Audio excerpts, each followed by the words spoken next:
My stepmother became excessively attached after my father's death, to the point where she secretly took my house key and then caused a scene at my cousin's baby shower when I changed the locks. As a result, I had to block her and install security cameras. I'm a 27-year-old woman, and my family dynamics have turned strange since my dad passed away. For background, my mother died when I was 2, so my father raised me single-handedly. When I was 15, he married Linda, who moved into our home with her daughter, Emma. We were never particularly close. Our relationship was polite but distant.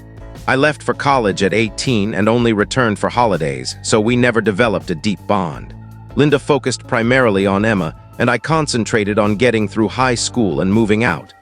We were essentially courteous housemate 3 years ago. My dad died unexpectedly from a heart attack. It was crushing. Initially, Linda and I leaned on each other during the grief. We planned the funeral together, shared memories of my dad, and cried over meals. I thought we might finally form a genuine connection. But soon after the funeral, things started to feel off. Shortly after my dad's passing, Linda began asking for small favors. At first, they seemed harmless. Could I mow the lawn at their house on weekends since my dad used to do it? Could I drive her for errands because she wasn't feeling up to it? I agreed a few times, wanting to be supportive. But the requests grew. She asked if I could contribute money for renovations on their house, which she now owned fully. She mentioned needing a new roof and other repairs, hinting that my dad would have wanted me to help maintain the family home. This felt odd since I didn't live there, but I paid for one minor repair out of guilt to avoid conflict. However, I drew the line when she brought up a full kitchen renovation. I told her I wasn't comfortable funding her home improvements. At this point, I felt like she was taking advantage of me. It seemed like after my dad's death, she suddenly wanted to rely on me, not just emotionally, but also financially and practically.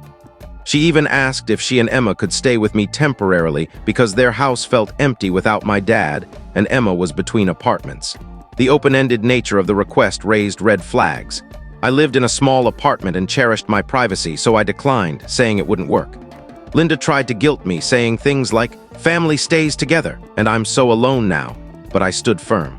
The tipping point came about a year after my dad's death, involving Emma, my stepsister, who's a couple of years younger than me. One weekend, Emma texted me claiming a power outage in their area and asked to stay at my apartment while I was out of town visiting a friend. I hesitated since we weren't close, but she insisted it was an emergency, so I told her where my spare key was hidden. That was a massive mistake. When I returned Sunday evening, my apartment was a wreck: empty beer cans, pizza boxes, a carpet stain, and a broken dining chair. It was clear Emma had thrown a party. My place reeked of stale beer, and there were even some questionable substances and strangers' jackets left behind. Furious, I called Emma, who didn't answer, then Linda. I demanded answers. It turned out Emma lied about the outage. She just wanted a place to party without her mom's oversight. When I finally reached Emma, she was dismissive, saying, "Oops, sorry about the mess. I thought I cleaned it up." I told her and Linda they needed to clean my apartment and pay for the damages, the chair and a ruined rug. Linda downplayed it, saying Emma was just a kid at 22, and it was just a small get-together that got out of hand. I pointed out that 22 is old enough to respect someone's home. After a heated argument, Emma came over the next day with a trash bag, offered a half-hearted apology, and cleaned up minimally. She paid for the chair, likely with Linda's money, but neither seemed to grasp how violated I felt. After that, I distanced myself. I wasn't cruel or completely cut them off, but I stopped going out of my way to visit or help. They noticed, and our contact became minimal over the next year.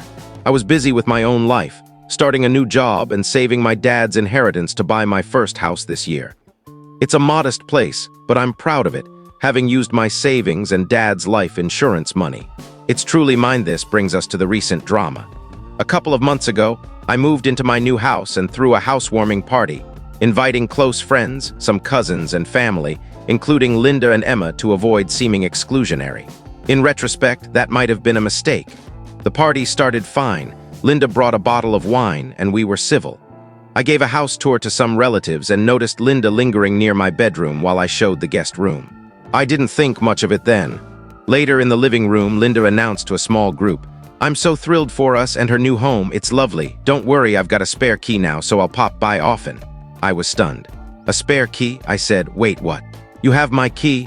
Linda smiled, held up a key, and said, "Yes, I found it in a kitchen drawer labeled spare. I thought it'd be good to have for emergencies. Plus, with Emma moving out of state for work, I'll have time to visit you often." I was floored, especially since she said this in front of others. Some relatives glanced over and my friends gave me shocked looks. I managed a weak smile and said, "We'll discuss this later, Linda." She brushed it off, pocketed the key, and acted like it was no big deal. After the party, I was furious and felt violated. The next morning, I called a locksmith to change all my locks, something I'd planned anyway for security with a new house. I didn't tell Linda, figuring she'd find out when her key didn't work. Clearly, she never had permission to take it. She must have snooped and grabbed it. Sure enough, she tried using it. About a week later, at my cousin's baby shower, where Linda, Emma, and many relatives were present, things exploded. I kept my distance, focusing on my cousin and avoiding drama. Near the end, as we ate cake, Linda approached me in front of others, visibly upset. She said loudly, "Why didn't you tell me you changed your locks?" I stayed calm and replied, "It's my house, Linda. I can do what I want." "Why were you trying to enter without telling me?" She flustered, saying she wanted to surprise me with homemade casserole for lunch but couldn't get in. "I thought we were closer than this. Why lock out your own stepmother?" People were staring now. I responded, "Linda, you took my key without asking. I value my privacy. You can't just let yourself into my home. That's not okay." Linda teared up, raising her voice. "I'm just trying to hold this family together. Since your father died, you're pulling away. I took the key to help if you needed me like a mother would." That stung. She never acted like a mother when Dad was alive. I said, "Linda, let's be honest. You weren't a mother to me when Dad was around. We were never close. I'm sorry if that hurts, but taking my key and showing up uninvited crosses my boundaries." Linda sobbed, saying, "I can't believe you're doing this. I love you like my own. I'm just trying to be there." She was causing a scene, and I felt both angry and awkward as people watched. An older relative, my great-aunt, comforted Linda and shot me a disapproving look like I was cruel. My cousin, the mom-to-be, looked annoyed that her event was being overshadowed. Some younger cousins stood by me for support. Then things got bizarre. Linda suddenly looked faint and collapsed, or pretended to, onto the floor. People gasped, rushed to help, fanned her, and got water.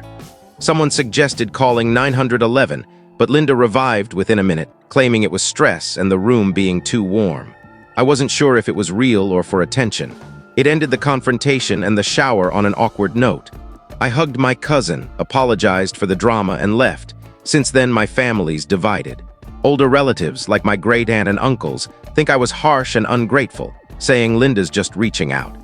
Younger cousins and friends, knowing the full story, support me, saying changing the locks was right and the fainting seemed fake. I'm caught in unwanted family drama. Part of me wonders if I could have handled it more tactfully, but mostly I'm upset that Linda keeps disregarding my boundaries, acting like we're close only after Dad's gone.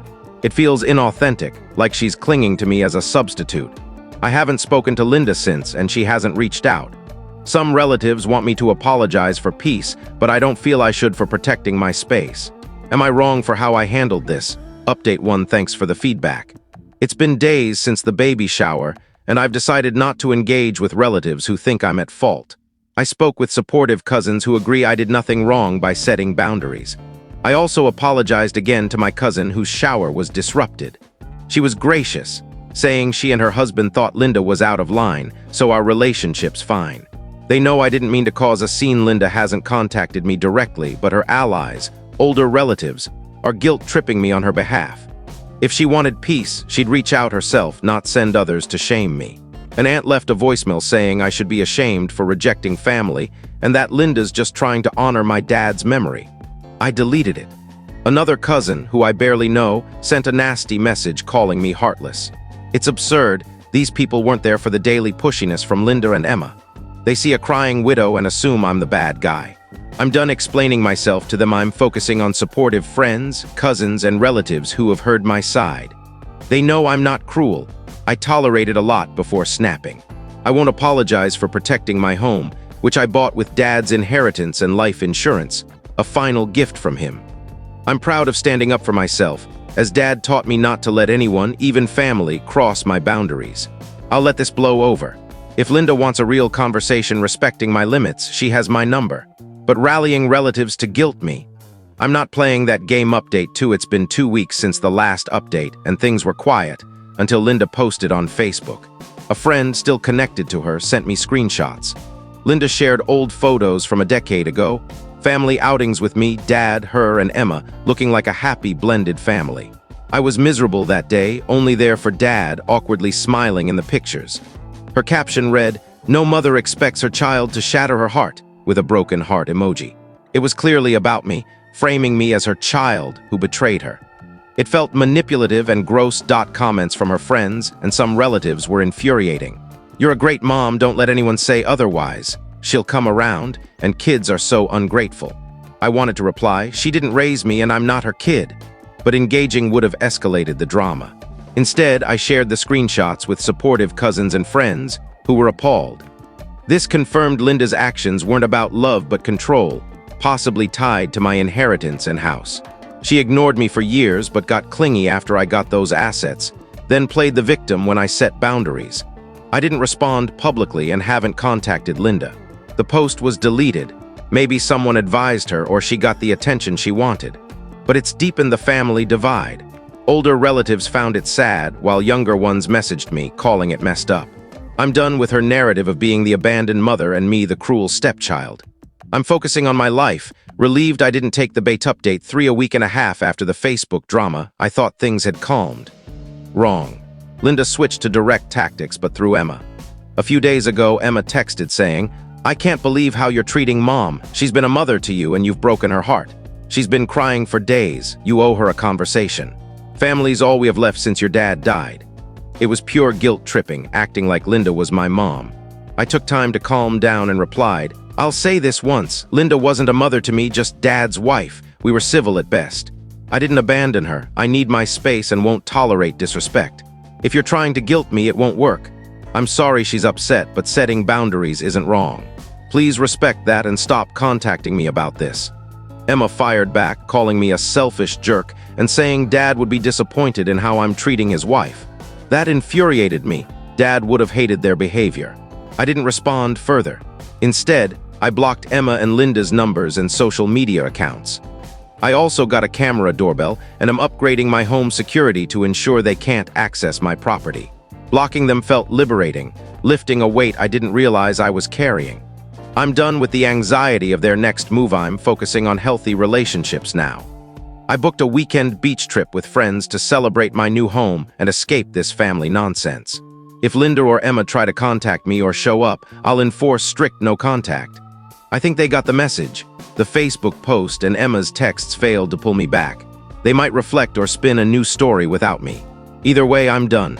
I'm protecting my peace as Dad would have wanted with no regrets. Life's too short for this toxicity. I'm out.